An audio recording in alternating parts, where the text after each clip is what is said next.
नदी मन में मातम विधो यादगीर नदी मन में मातम विधो रोज राड़ो बुद्धि की न क्यों बुधो ओ इश्क जो आलगो तीर दिल ते सिधो इश्क जो आलगो तीर दिल ते सिधो दाद मुँह जो कयो दाह जी बुधो यादगीर नची मन में मातम विधो यादगीर नची मन में मातम विधो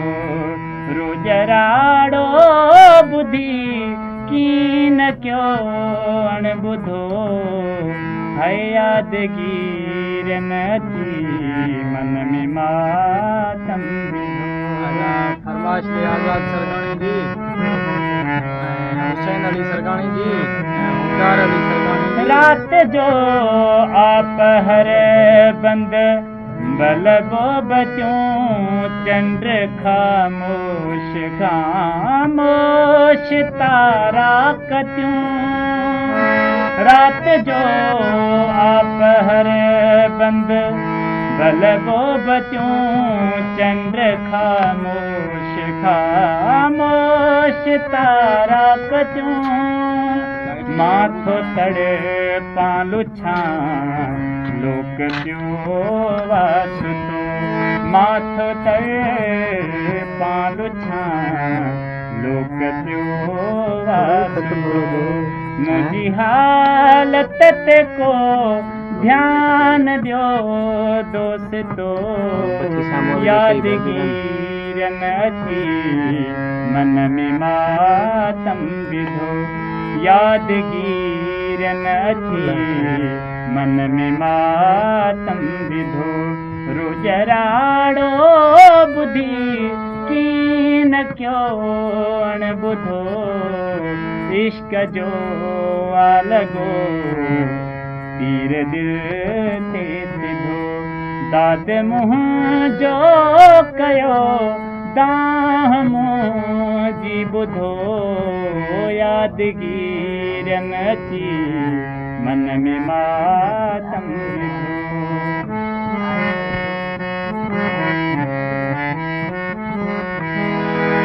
है इश्क जी बाह बारूं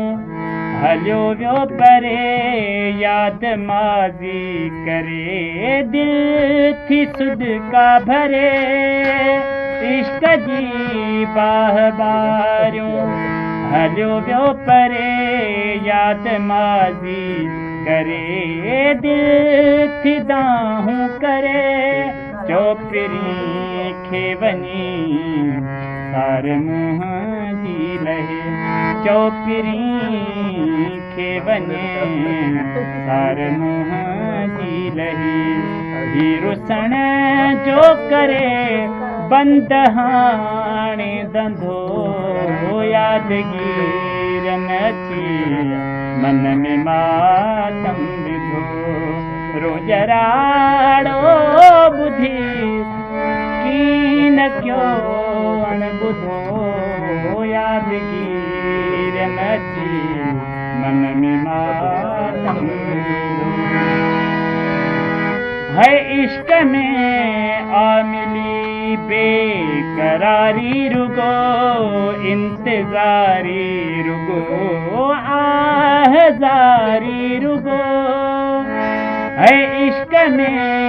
आमिली बेकरारी रुगो इंतजारी रुगो आहजारी रुगो नेठ का देवने यार दो दो चलो नेठ का देवने यार दो दो चलो रंग छद जे रतो मेलो छद जे मतो यादगीर कीरन अची मन में मातम विधो रोज राड़ो बुधी कीन क्यों अणबुधो इश्क जो आलगो तीर दिल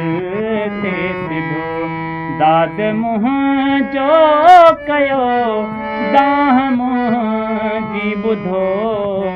यादगीरन अची मन में मातम विधो। वाह साईं।